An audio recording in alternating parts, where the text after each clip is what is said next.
Pessoal, então, bom dia a todos. Então, a gente vai dar início à reunião de atualização de temas relevantes na prática clínica.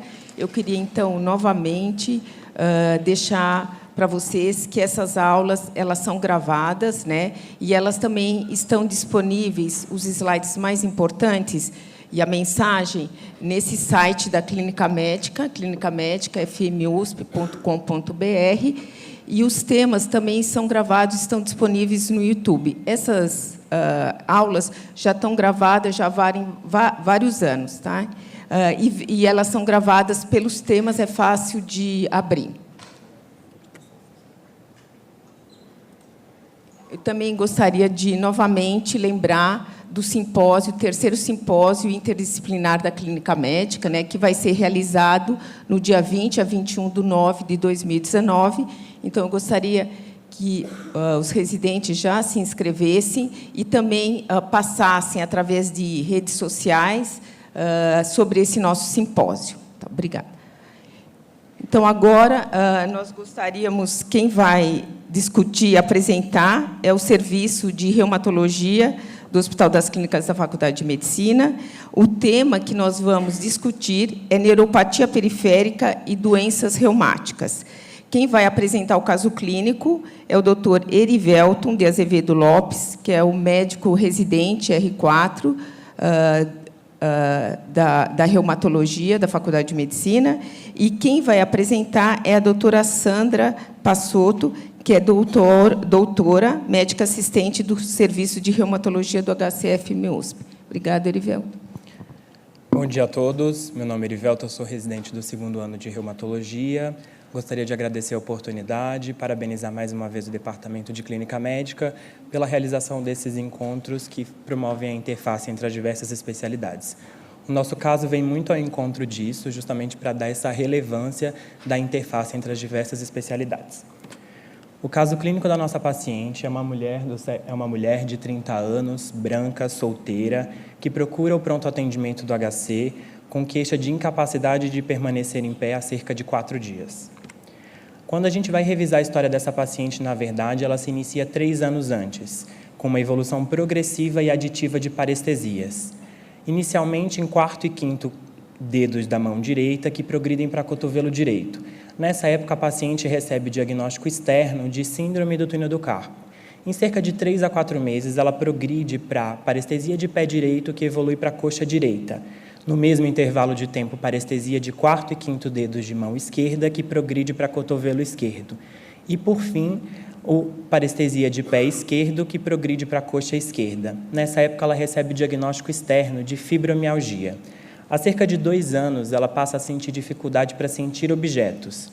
Há 1 ano, ela começa a ter dificuldade para escrever e digitar. Há 4 meses, começa a ter queda de objeto das mãos e desequilíbrios, até que há 4 dias ela tem incapacidade de se manter em pé. Do interrogatório dos diversos aparelhos, ela não tinha sintomas sistêmicos, ela negava febre ou emagrecimento, ela não tinha queixas articulares ou mialgias, ela não tinha lesões de pele ou fotossensibilidade, não tinha úlceras genitais ou orais e negava fenômeno de Raynaud. Ela não tinha antecedentes prévios, nem fazia uso de qualquer medicações e negava tabagismo, etilismo e uso de drogas. O exame clínico geral era normal e o exame clínico neurológico realizado pelo plantonista no pronto-socorro e confirmado pelo neurologista de plantão mostrava nervos cranianos sem alterações, uma força muscular preservada, redução dos reflexos profundos nos 4 membros, que era pior à esquerda, hipoestesia tátil, térmica e dolorosa nos 4 membros, redução da sensibilidade vibratória nos 4 membros, que era pior à esquerda, anartrestesia em membros superiores e inferiores. Aqui eu coloquei uma imagem para a gente só relembrar o conceito de anartrestesia, que é essa incapacidade do paciente de identificar uma determinada região do corpo sem o input visual. Traduzindo de maneira simples, quando o paciente fechava os olhos e o dedo da mão ou do pé era colocado para cima ou para baixo, ela não conseguia dizer para qual região estava. A manobra index-nariz, ela tinha um erro de alvo que tinha uma piora evidente quando essa paciente fechava os olhos. Ela não apresentava nistagmo e ela tinha uma marcha atáxica de base estreita, oscilante, com piora quando ela fechava os olhos. Gostaria que vocês acessassem o link gg.gg/reumato1 para responder a nossa primeira pergunta. Qual o diagnóstico sindrômico dessa paciente? Letra A, uma ataxia cerebelar. Letra B, uma ataxia sensitiva. Letra C, uma mononeurite múltipla. E letra D, uma neuropatia de fibras finas. Já temos cerca de 23 respostas. A maioria das pessoas votou para uma mononeurite múltipla, seguido de uma ataxia sensitiva.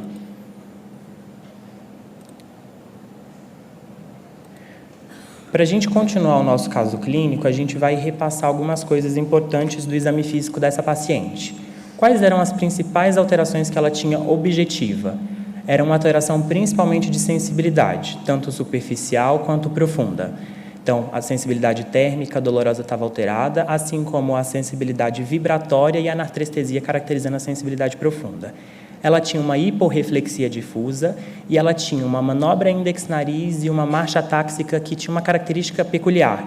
Ela tinha uma piora evidente quando essa paciente fechava os olhos. E, não menos importante, a força muscular dessa paciente era preservada. Para prosseguir, então, em relação a isso, eu acho que em relação ao caso clínico da paciente, a gente precisa lembrar um pouquinho aqui do arco reflexo. Quando a gente tem aqui o arco reflexo, o que acontece? Aqui eu tenho o neurônio sensitivo, que vai conduzir o estímulo sensitivo, passar pelo neurônio interneurônio e, por fim, conduzir ao neurônio motor e prosseguir na contração muscular. Quando eu tenho uma alteração puramente na região sensitiva, eu tenho uma alteração sensitiva. Quando eu tenho uma alteração propriamente no neurônio motor, apenas uma alteração motora. Se eu tenho uma alteração de nervo, por exemplo, como acontece na mononeurite múltipla, eu tenho uma alteração tanto sensitiva quanto motora. Então, o diagnóstico de mononeurite múltipla fica pouco provável para essa paciente, já que ela não tem acometimento motor, como foi colocado no exame físico. A neuropatia de fibras finas, essa paciente até tem o diagnóstico de neuropatia de fibras finas. Por quê? Porque ela tem uma alteração da sensibilidade superficial. Ela tem uma alteração de sensibilidade tátil, de sensibilidade dolorosa, mas ela tem mais algumas coisas. Ela tem alteração de sensibilidade profunda, o que não seria justificado por uma alteração apenas em fibras finas, deixando esses diagnósticos pouco prováveis. Então, a gente teria, por fim, uma ataxia sensitiva e uma ataxia cerebelar. Para a gente lembrar um pouquinho o conceito de ataxia, a ataxia ela é um distúrbio na coordenação fina e precisa dos movimentos. Ela é avaliada principalmente pela marcha, que é uma marcha instável, mas também avaliada pelo index-nariz e pela disdiadococinesia. Se eu tenho, por exemplo, uma paciente, igual a nossa paciente, ela tem alteração de manobra index-nariz, mas piora evidentemente quando ela fecha o olho. Isso não é uma característica de ataxia cerebelar. Outra coisa, ela não tem disdiadococinesia, que é esse movimentos rápidos, voluntários, de inversão e eversão da mão. Então, essa paciente provavelmente não tem uma ataxia cerebelar. Ela tem um diagnóstico de uma ataxia sensitiva. Sendo mais específico, uma ataxia sensitiva adquirida, crônica, já 3 anos de história, e progressiva, foi adicionando ao longo do tempo. Gostaria que vocês respondessem a segunda pergunta e acessassem o site gg.gg/reumato2. No caso dessa paciente, qual seria a principal hipótese diagnóstica para ataxia sensitiva? Letra A, uma doença de Wernicke. Letra B, uma polineuropatia desmielinizante inflamatória crônica. Letra C, uma ganglionopatia. E letra D, uma polineuropatia axonal. Bom, já temos um número de resposta satisfatória. A maioria das pessoas votou para polineuropatia desmielinizante inflamatória crônica, seguido de uma ganglionopatia.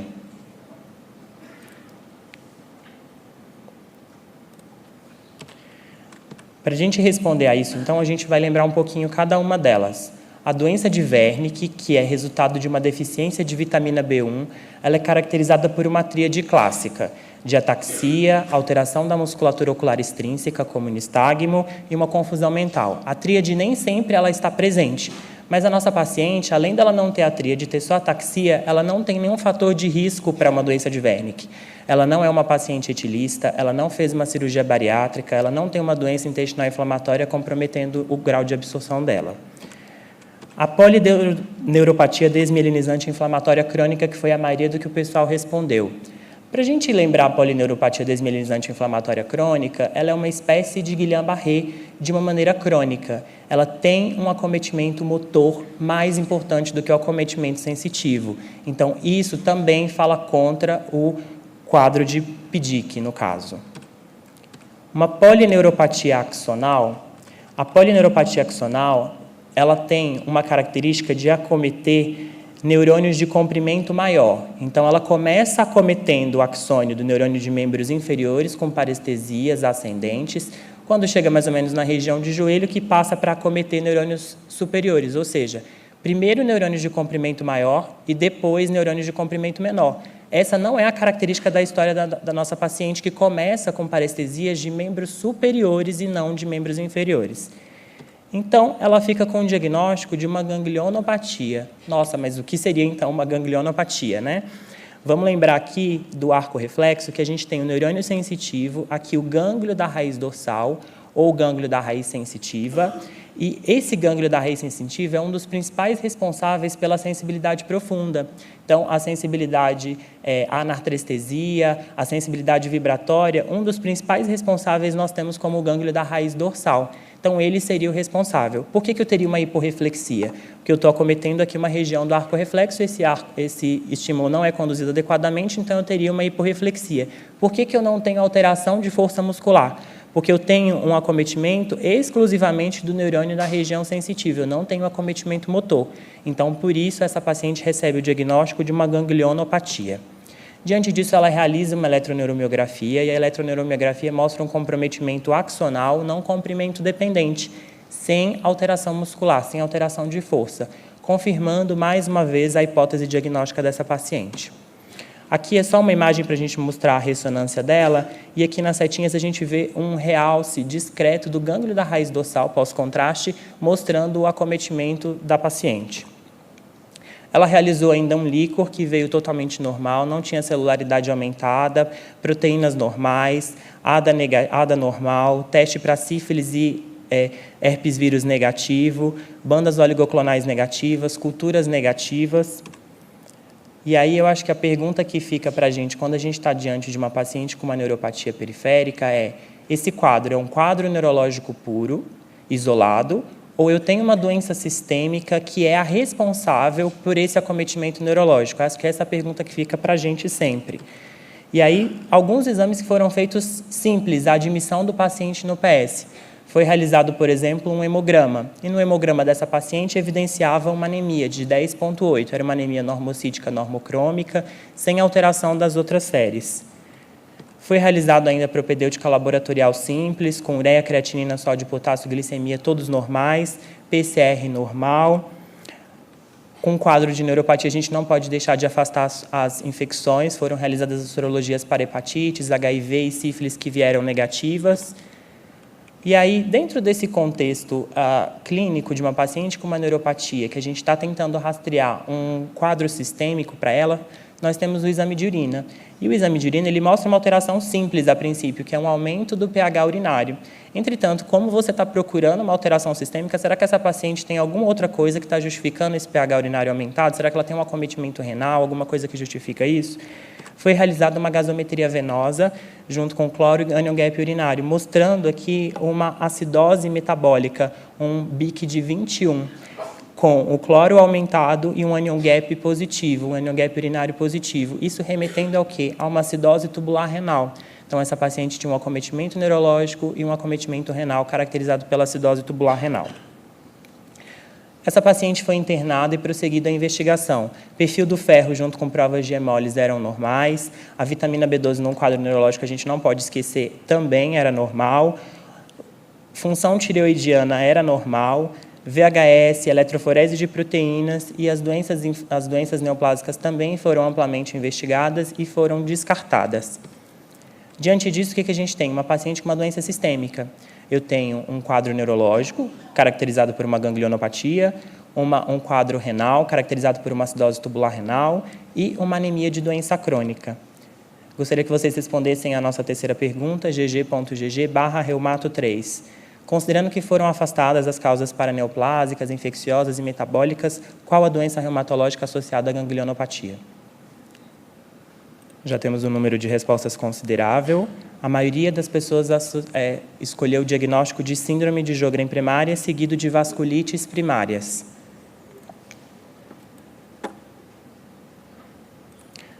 Bom, se a gente está pensando, então, numa doença sistêmica que é reumatológica, qual o exame que a gente partiria a mão no primeiro momento? Seria um FAM, e o FAM dessa paciente veio positivo. Era um FAM nucleolar 1/320. Diante de um FAM positivo, de uma suspeita de uma doença sistêmica, nós pediríamos, então, os autoanticorpos específicos. RO, LA, DNA, SM, e ao pedir esses anticorpos específicos, o único anticorpo que veio positivo foi o anti-RO, que veio francamente positivo. Uma mulher jovem com uma doença sistêmica, com acometimento neurológico, uma anemia e uma acidose tubular renal, com FAM e anti-RO positivo. A principal hipótese diagnóstica para ela, sem dúvida nenhuma, é uma síndrome de Sjögren primária. Com essa possibilidade de ser uma síndrome de Sjögren primária, então foi perguntado para essa paciente sobre sintomas Zika. Ela negava xerostomia, ela negava xeroftalmia, ela negava parotidites de repetição, então ela era negativa para a síndrome Zika. A gente realizou, então, os testes objetivos para avaliar olho seco e boca seca. Para quem só não conhece, os testes de Schimmer e Rosa Bengala realizada pela oftalmo para avaliar se ele tiver alguma alteração, sugerir um olho seco. Ele veio normal. O fluxo salivar e a cintilografia de glândulas salivares também veio normal.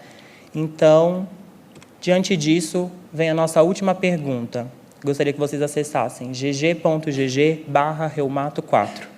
A ausência de sintomas de síndrome Zika com testes objetivos oculares e normais, eles afastam o diagnóstico de síndrome de Sjögren primária?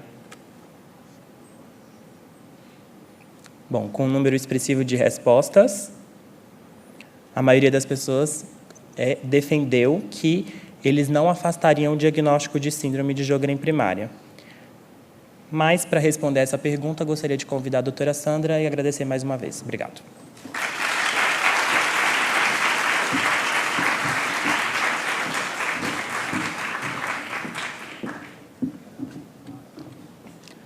Bom dia. Eu queria inicialmente agradecer pelo convite de poder discutir esse caso clínico e poder fazer uma atualização sobre essa doença difusa do tecido conectivo, que é a síndrome de Sjögren primária.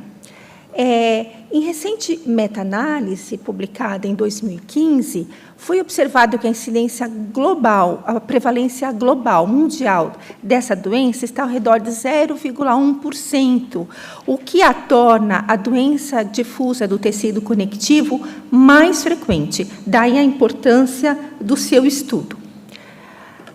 Quanto à fisiopatogenia dessa doença, acredita-se atualmente que a ação conjunta de fatores genéticos, epigenéticos, fatores hormonais e fatores ambientais levariam a profundas alterações estruturais e funcionais das células epiteliais, das glândulas salivares e lacrimais, de forma que essas células passam a ser ativas, ou seja, elas não são apenas um alvo de lesão, elas são o início da lesão. E elas contribuem para uma desregulação muito importante da resposta imunológica, tanto da imunidade inata, aqui representada pelas células dendríticas, mas também da imunidade adaptativa, com profundas alterações de linfócitos B e também de linfócitos T, com a produção de múltiplos autoanticorpos que vão contribuir para a lesão tecidual por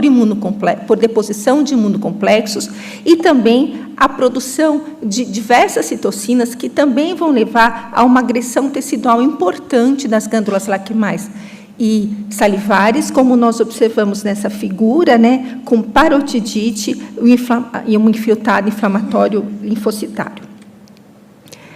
Mas não apenas as glândulas lacrimais e salivares são agredidas nessa doença. Ela é, na verdade, uma doença sistêmica, o que foi observado inicialmente por um oftalmologista, né, o Dr. Henri Jogren, em 1936. A tese de doutorado dele foi justamente pelo fato que os pacientes o procuravam por olho seco, mas ele observou que eles tinham artrite também. E, de fato, essas células epiteliais secretoras, elas não são restritas às glândulas lacrimárias e salivares. Elas estão presentes em muitos órgãos, por exemplo, no sistema nervoso central periférico, em todo o trato respiratório, desde traqueia, brônquios, bronquíolos, até o interstício.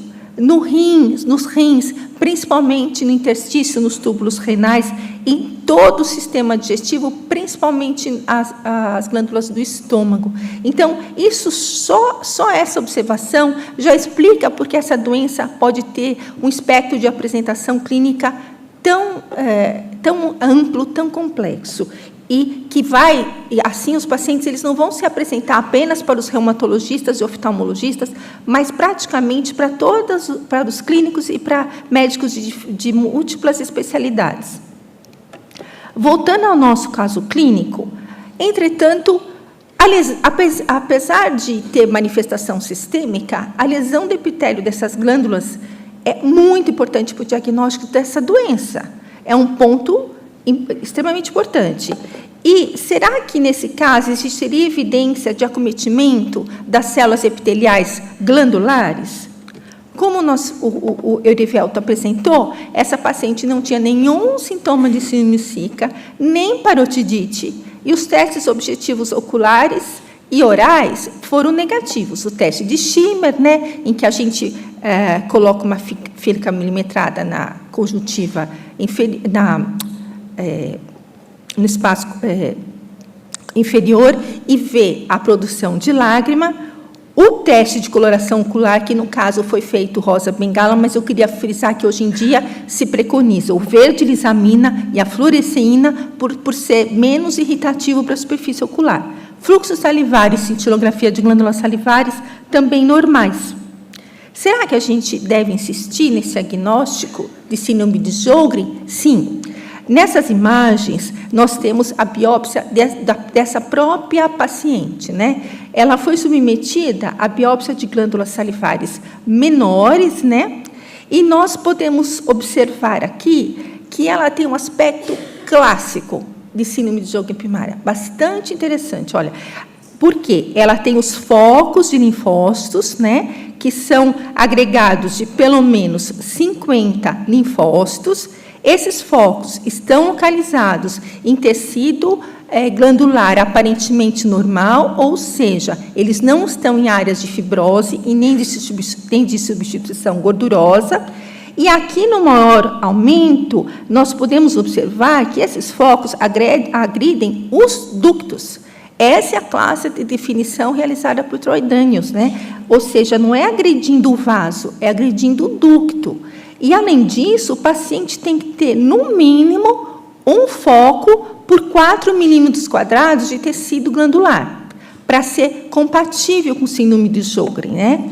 E essa paciente, olha, ela teve 3,8 de focos por 4 milímetros, então, bastante sugestivo de síndrome de Sjögren.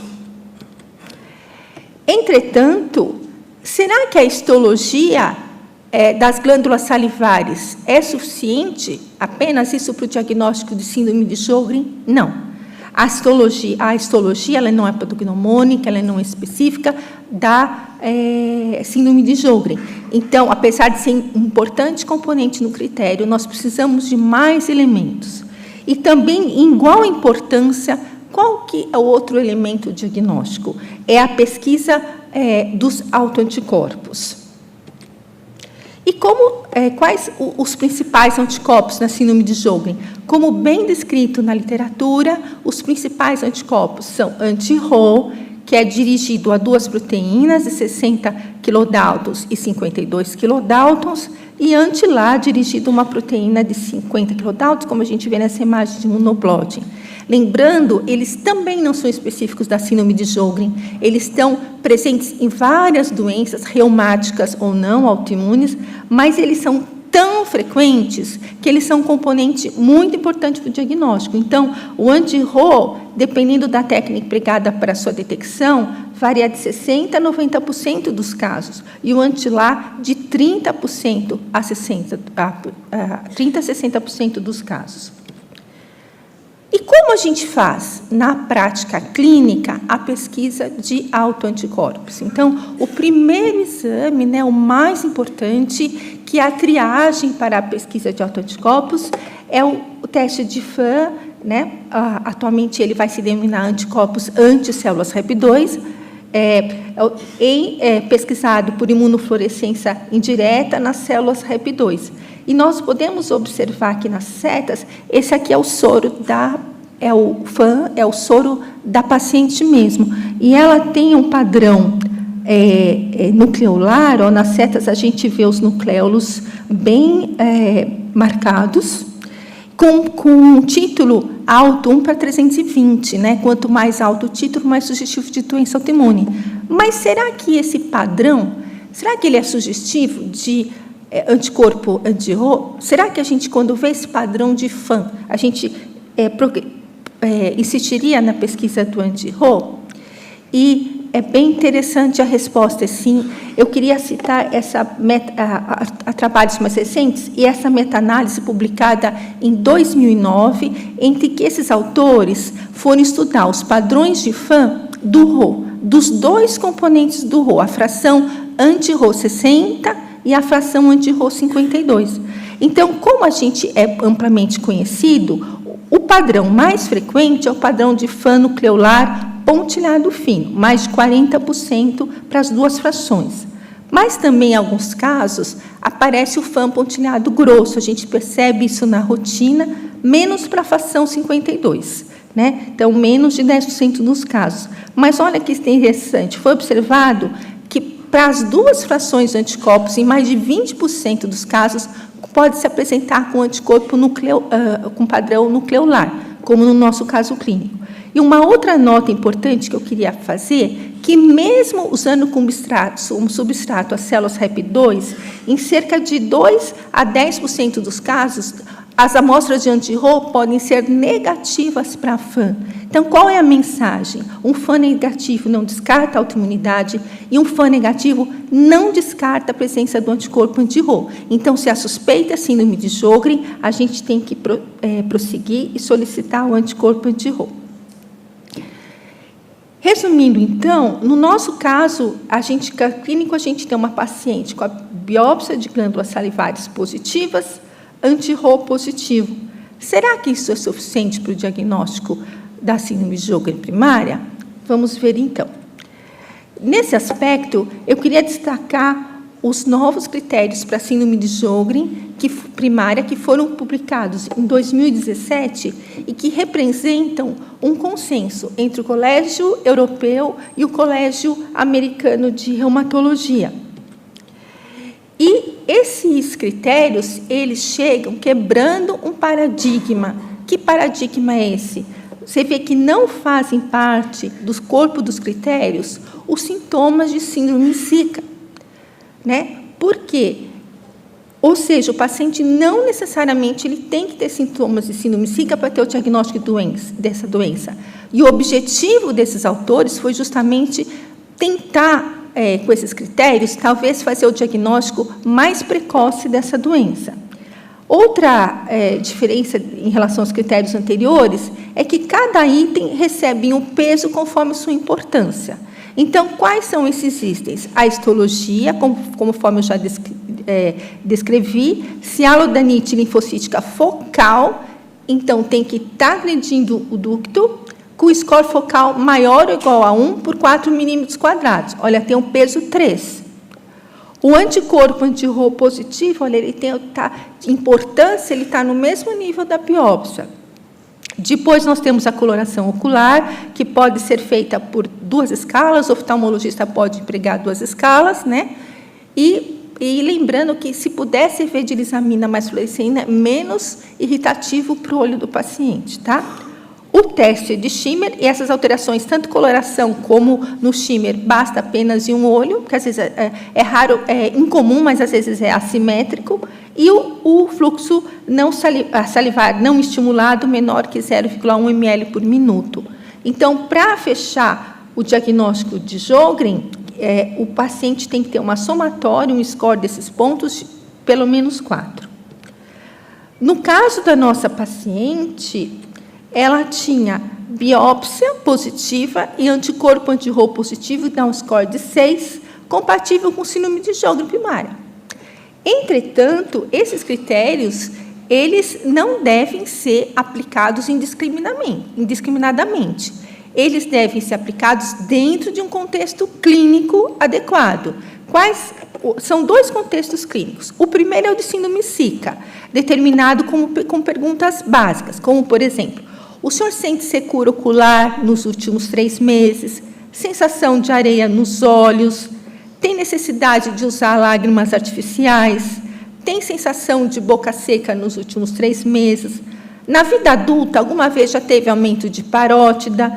Tem necessidade de ingerir líquidos para poder comer alimentos sólidos? Basta uma pergunta positiva. E o outro contexto clínico, daí a diferença desses critérios, é o primeiro critério que assume isso, o outro critério que são manifestações sistêmicas, também dentro do contexto da síndrome de Sjögren. E elas são definidas conforme o EULAR, Sjögren Syndrome Disease Activity Index. É um score da Sociedade Europeia de Atividade Sistêmica da Síndrome de Sjögren, e o paciente tem que ter pelo menos um domínio acometido.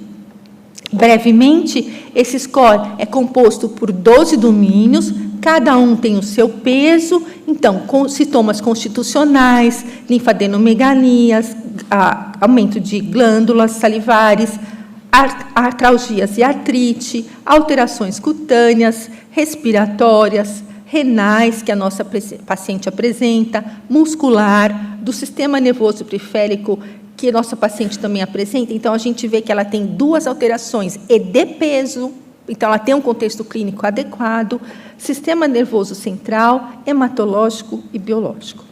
Então, brevemente, quais seriam essas alterações sugestivas? Então, constitucionais, febre e emagrecimento, afastadas outras causas. Domínio de linfadenopatia, extremamente importante. Ele vai desde uma adenomegalia leve até um linfoma de células B com diagnóstico recente. Então, é interessante que esses autores assumiram o linfoma como um alto grau de atividade da doença. Isso devido ao grande risco que esses pacientes correm de linfoma, que é 18 a 44 vezes maior que a população geral. Depois vem o domínio glandular, que é feito, por isso que eu falo para os residentes, não é difícil fazer esse score. Ele é feito de uma maneira simples, olha, só para a palpação de parótidas e de glândulas submandibulares. Depois vem domínio articular, que é basicamente artralgia com rigidez matinal, oligoartrite ou poliartrite, definidas de forma similar às mesmas articulações acometidas na artrite reumatoide, mas, diferente da artrite reumatoide, nessa doença a gente não observa deformidades articulares. O domínio cutâneo, que vai desde o eritema multiforme até a vasculite, que a fórmula, existem úlceras também, mas, de longe, a forma mais frequente que a gente vê é a púrpura palpável de membros inferiores. O domínio respiratório, aqui é muito interessante, porque a síndrome de Sjögren, essas células secretoras, elas estão presentes em todo o trato respiratório. Então, a síndrome de Sjögren acomete desde a traqueia até o intestino pulmonar. E é clássico dessa doença, olha, aqui a gente vai ver uma CT de cortes finos, com espessamento da parede brônquica, cistos de paredes finos que indicam bronquiolite, né, os bronquíolos, e também o infiltrado no intestino pulmonar. Então, a gente pode ter esses 3 componentes quando vê um paciente com esse acometimento, lembrar da síndrome de Sjögren primária. Nesses critérios, o acometimento pulmonar ele é sempre definido pelo padrão tomográfico e a sua gravidade é graduada pelo grau de dispneia ou pelas alterações da prova de função pulmonar.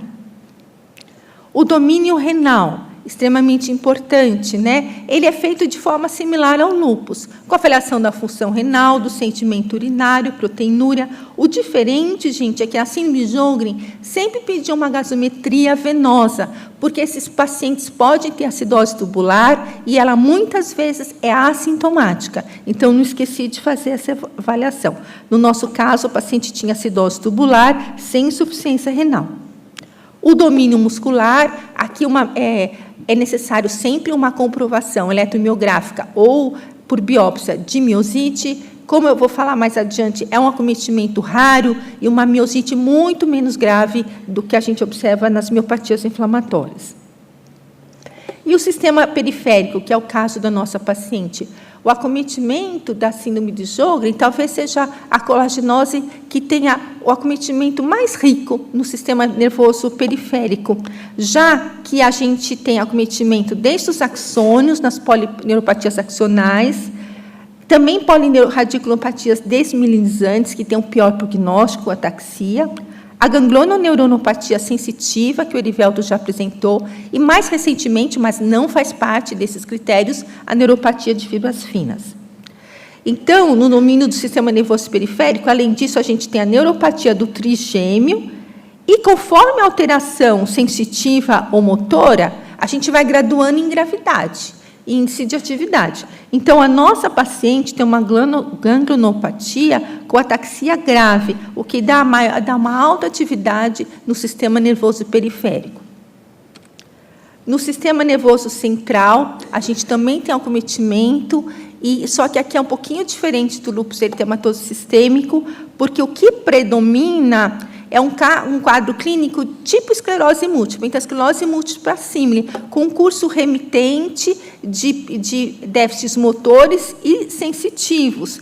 E, na ressonância, a gente observa essas imagens que lembram as lesões desmielinizantes, entretanto, sem preencher critérios para a esclerose múltipla, e acredita-se hoje que, na verdade, elas representam a vasculite do sistema nervoso central. Então, além desses casos, nós temos a neurite óptica, convulsões, meningite linfocítica e, diferente do lúpus, nós não temos nem a psicose, nem a síndrome cerebral orgânica nesses critérios, porque é uma coisa tão rara que, assim, até se discute se realmente isso é associado à síndrome de Sjögren. E lembrar que, semelhante ao lúpus, nós podemos, mas bem menos frequente, em geral menos grave, nós podemos ter anemia hemolítica, neutropenia, linfopenia e trombocitopenia. E, finalmente, o último domínio a ser avaliado é o domínio biológico, onde a gente avalia a presença de diminuição das frações do complemento, e aqui no Sjögren é muito raro, é infrequente a diminuição de C3, é mais frequente a diminuição de C4, os níveis de hipergama-globulina e de GG vai graduando conforme a intensidade desses níveis, por exemplo, e a presença de crioglobulinas também importante, que está associada a uma alta atividade desse domínio. Lembrar dos critérios de exclusão, então, radioterapia de cabeça e pescoço, né, que atrapalha a avaliação. Olha, e algumas coisas mudaram nesses critérios também. Antes, a sorologia para hepatite C era um critério de exclusão. Agora, apenas se confirmada por PCR. Por quê? Porque se observou que você tem uma associação, apesar do vírus C poder lesionar a glândula, você também parece ter uma associação entre a síndrome de Sjögren e a hepatite C. Então, só quando confirmada por PCR. HIV, sarcoidose, amiloidose, doença enxerto versus hospedeiro. Atualmente foi adicionada a doença relacionada a IgG4. E olha que importante, o linfoma não é mais os critérios de exclusão. porque se observou que, na verdade, a síndrome de Sjögren ela sofre de um subdiagnóstico muito grande. Então, a gente recebe pacientes que faz o diagnóstico da síndrome só quando fez o diagnóstico de linfoma, mas ele já tem olho seco, boca seca há vários anos, né? E lembrar que, se possível, os fármacos anticolinérgicos, eles não são os critérios de exclusão, não, mas eles atrapalham os testes objetivos. Então, se possível, se não houver contraindicação, suspender pelo menos 4 meia-vidas para fazer esses testes. Agora, eu queria apresentar um pouco da nossa experiência com as manifestações sistêmicas no nosso serviço e um projeto de registro da disciplina aprovado pelo Comitê de Ética e que envolve 183 pacientes com síndrome de Sjögren, aqui só primária, sem outras colagenoses associadas. Mas, antes disso, eu queria fazer uma nota muito importante, que o caso que a gente está vendo, ele é bastante interessante, mas ele ainda é incomum. Por quê? Olha a frequência na nossa população de olho seco, isso em algum momento da doença, 96%, boca seca, 95%, e parotidite, 49%. Ou seja, esses sintomas ainda dominam o quadro clínico, isso bate com a literatura, né? Somente nós temos uma frequência maior de parotidite. Eles ainda dominam. Esses critérios foram publicados somente em 2017. Então, é possível que, com o progredir dos anos, esse perfil mude, né? Quanto às manifestações extraglandulares, né? Então, de forma semelhante à literatura, o mais frequente na nossa população foi o artrite, 45% dos casos, a vasculite cutânea, extremamente importante, 21% dos casos, né? Batendo com a literatura. Olha, em seguida da artrite, vem o envolvimento pulmonar. Aqui, bronquiolite ou pneumonite, diagnosticadas conforme o SDAI, né? E, olha, a acidose tubular renal, né, que é o envolvimento da nossa paciente, 7% dos casos batendo com a literatura, e, olha, apenas 1% de glomerulonefrite. Isso é interessante porque a síndrome de Sjögren, do ponto de vista genético, ela é tão parecida com o lúpus que um autor que é muito importante, um autor que estuda essa doença, ele acha que a Sjögren deveria se chamar, na verdade, lúpus de mucosas. Porém, olha, os fenótipos são muito diferentes, né? Enquanto a gente tem 60% de glomerulonefrite no lúpus, aqui a gente tem 1%. Então, o rim é o órgão que mostra mais essa diferença entre as doenças. O envolvimento do sistema nervoso periférico, 7%, tão importante quanto o rim. Depois, mais raros, o central, miosite bem raro, e linfoma, a incidência da literatura, prevalência na literatura é de 4%, 5%, a nossa está em torno de 3%. E como a paciente tem sistema nervoso periférico, eu só vou detalhar um pouquinho o que a gente observou na nossa população, né? O que predomina, olha, dos 13 casos, né, mais de 50% são as polineuropatias axonais, principalmente, mas determinantes também. Em seguida, vem a mononeurite múltipla, 15% dos casos, e na mesma frequência a ganglionopatia, indicando a importância dessa manifestação no acometimento neurológico da doença. Depois, a poliradiculoneurite e a neuropatia do trigêmeo. E, revisando a literatura, será que é só a síndrome de Sjögren que causa ganglionopatia, assim, das doenças reumáticas, né? Ela, com certeza, é a mais importante. Tem vários relatos de casos, até uma série de 13 casos. E, depois, revisando a literatura, eu encontrei apenas um relato de lúpus eritematoso sistêmico. Não encontrei relatos contra a esclerose sistêmica, nem da miopatias inflamatórias, nem tampouco artrite reumatoide. Agora, vamos falar brevemente sobre o tratamento dessa paciente. Inicialmente, só lembrando, que se a gente for somar o SDAI dela, então ela tem 5 no domínio renal e 15 no domínio do sistema nervoso periférico, preenchendo um score total de 20. Será que isso é ruim? Será que isso é grave? Isso é muito grave, porque esse índice foi observado na literatura, ele é considerado como atividade moderada, maior ou igual a 5.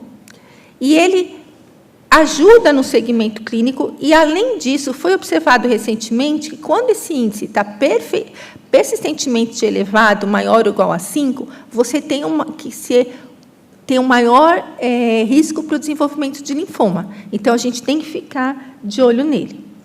Inclusive, insistindo nesse ponto, vão sair agora as recomendações europeias para o tratamento da síndrome de Sjögren. Esse artigo está em fase de publicação, mas eles já vão colocar o SDAI na prática clínica.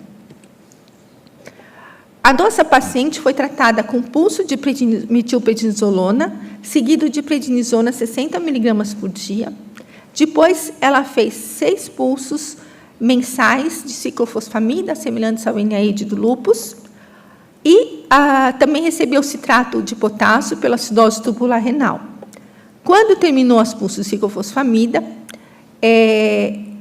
ela foi substituído como manutenção o micofenolato mofetil, 2 gramas por dia, e também o agente biológico anti-CD20, né, que depleta os linfócitos, o rituximab, dos quais ela completou 2 ciclos semestrais, ou seja, 4 doses de 1 grama, agora acabou de fazer o 3º ciclo.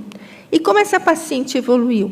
Para nossa surpresa, porque ela já tinha uma história de 3 anos de acometimento neurológico e era muito grave, ela evoluiu com melhora muito importante, com marcha normal, retorno ao trabalho, ela vinha às consultas sozinhas, e, atualmente, ela se encontra sem uso de prednisona, foi possível desmamar totalmente essa medicação, e também sem necessidade de citrato de potássio.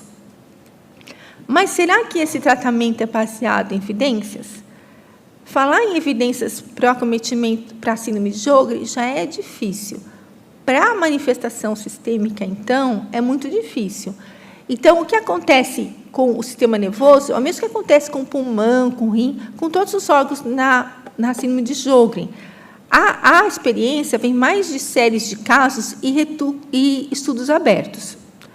Com relação à síndrome de Sjögren mais ganglionopatia, a gente tem apenas uma série de 13 casos, né, preenchendo os critérios americanos e europeus de síndrome de Sjögren, com tempo de seguimento de 3 anos, e nós vemos que, a maioria desses casos, o diagnóstico precedeu ou foi concomitante ao síndrome de Sjögren, mostrando a importância de fazer o diagnóstico precoce das manifestações sistêmicas.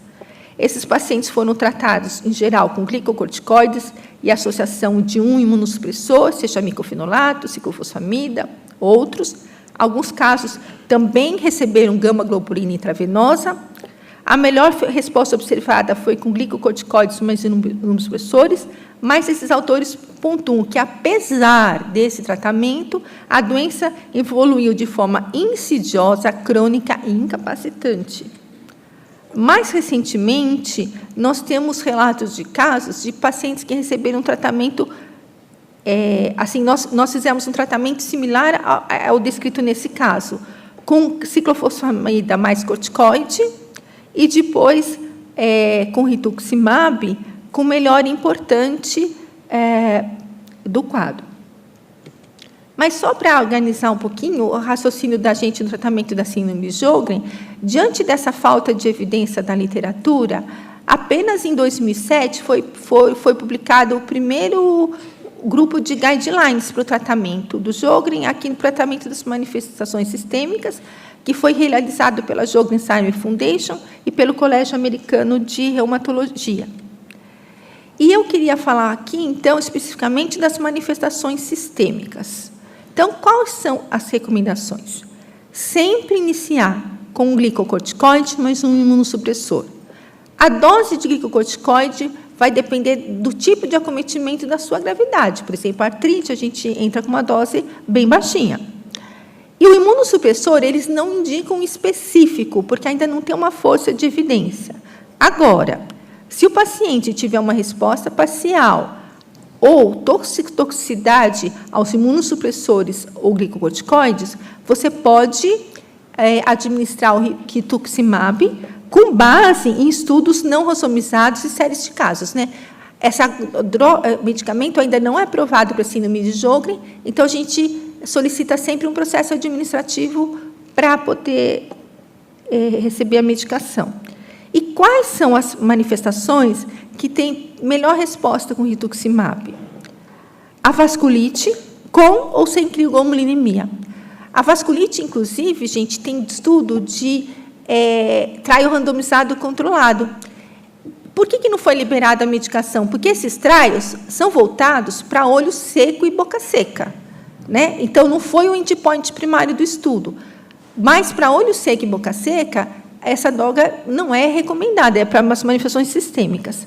Parotidite grave, mas eu queria lembrar que parotidite grave, sempre afastar se já não é um linfoma, porque aí o tratamento é diferente, artrite, doença pulmonar e as neuropatias periféricas, especialmente a mononeurite múltipla. Tá? Então, com base nessa evidência, para pacientes graves, como é no caso do paciente, a gente acrescenta o rituximab ao tratamento. Tá? Obrigada. Então, obrigada, doutora Sandra. Doutor Erivelton, alguma pergunta? Alguém quer fazer? Ninguém quer fazer? Eu queria, então, fazer uma perguntinha. Sandra, você acredita, geralmente, nos pacientes que têm Sjögren, eles têm uma idade um pouco mais avançada, no caso da paciente, é uma paciente mais jovem. Você acredita que seja, e com o passar do tempo, você já tem uma secura de boca. Você acredita que o fato dela ter tanta inflamação e não ter sintoma clínico pode ser o fato dela ser jovem? Sim, pode ser por esse fato, porque a média de idade no nosso grupo, ao diagnóstico, é em torno de 50 anos, o que bate com a literatura. Essa doença ela é diagnosticada pelo período da perimenopausa, mas talvez isso aconteça porque o diagnóstico, até há pouco tempo, é muito atrelado aos sintomas secos. E pode ser, mas, na verdade, a gente acredita que a doença já começou anos antes, né? Então, como provavelmente demora alguns anos para você ter uma destruição glandular a ponto de dar os sintomas. E, nesse aspecto, é interessante que tem estudos que tentam correlacionar o grau de inflamação com sintoma de secura e eles não conseguiram correlacionar. Então, provavelmente, é o tempo de lesão também. Sério. Sandra. Oi? Tudo bem? Oi. Tudo. Eu só queria lembrar que seria bom lembrar para eles que também o Hashimoto e a hepatite biliar primária também pode ter padrões pontilhados e pode ter uma síndrome de Sjögren associada a longo prazo. Sim. Então, também faria parte do diagnóstico diferencial. Sim. E lembrando que, então, como o doutor falou, a síndrome de Sjögren ela pode estar associada a outras, inclusive nessa série daqui da disciplina, é só síndrome de Sjögren, são 184, só síndrome de Sjögren primária pura, porque, na verdade, a gente tem mais de 400 casos no ambulatório. Mas cirrose biliar primária, aqui a gente excluiu lúpus, cirrose biliar primária, hepatite autoimune, síndrome antifosfolípide, né?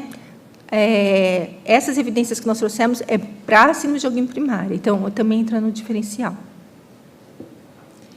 Mais alguém? Professor Zatz, quer comentar alguma coisa da acidose tubular?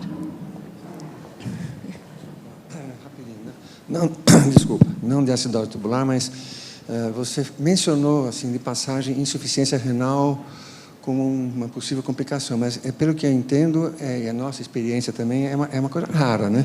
É muito mais funcional. O senhor sabe tubular. Quantos pacientes tem nesse registro?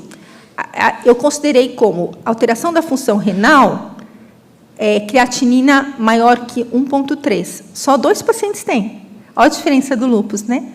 E essas 2 pacientes são pacientes que desenvolveram, fazem diálise, mas uma é por uma acidose tubular renal e a outra é por uma GESF. Então, na verdade, GESF se interroga se seria associado ou não a Sjögren, porque ela é hipertensa. Então, eu não incluí como manifestação de doença, mas é bem raro. É difícil a gente achar uma proteinúria no ambulatório, diferente do ambulatório de lúpus, né, que cai assim, né? Então, eu queria agradecer ao doutor Erivelton e à doutora Sandra pela apresentação. Muito obrigada.